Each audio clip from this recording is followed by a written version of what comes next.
When I was reading the gospel to prepare for my reflection, there was one question that came to my mind.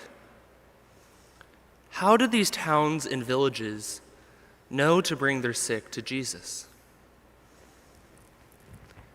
This might seem like an obvious answer. Jesus worked miracles, and this caused his fame to spread and spread. And yet, while this is true, I would argue that there is a deeper answer to this question. In every place Jesus went, he encountered people, he touched their lives, and because of this, their lives were changed forever. These three things. For example, imagine you are the leper from a few chapters ago. You are an outcast in society, living outside of the city and having to cry out, "Unclean, unclean," to all who passed by. Your hope is all but gone. You have resigned yourself to the fact that this will be your life forever. But wait, you see a man from a distance. It's Jesus. You've heard things about him, and in desperation you cry out, "Lord, if you wish, you can make me clean."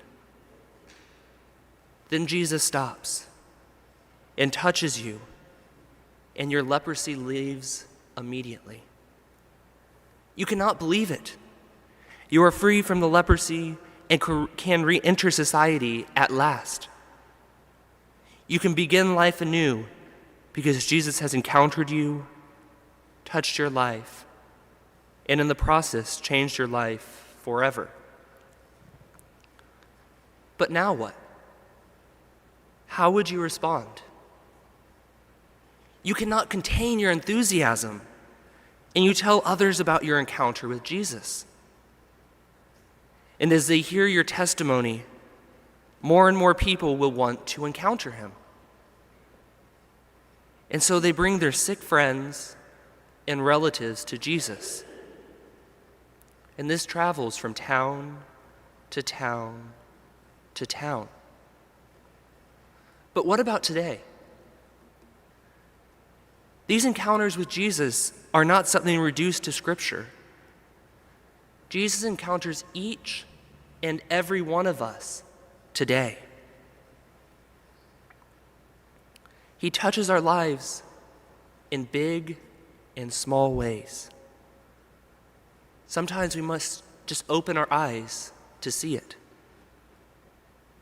Perhaps we encounter Jesus through the answering of a prayer.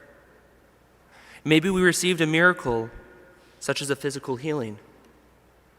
Or perhaps we encountered Jesus in the sacraments or in a time of adoration in the Blessed Sacrament Chapel. This list could go on and on. However, like the leper, we should not simply keep our encounters with Jesus to ourselves. We should share them with others through our testimonies. This is because when we do this, we give witness to the fact that Jesus is real and continues to work in our lives, even to this day. He is not someone who is simply reduced to the pages of history. For my own end, I remember a few years back I was doing a spirituality summer. And during that summer, I felt as if, because of my sinfulness, I was unlovable in the eyes of God. I felt lost and discouraged. But during a silent retreat, I read the passage of the baptism of Jesus. As I did this, and through the aid of my spiritual director, I could hear the Father tell me he loves me. I please him, and I am his beloved Son, no matter what. I was enough for him. This encounter with the Father's love completely changed me. It changed my relationship with him. I knew I was always and everywhere a beloved son of the Father, no matter what.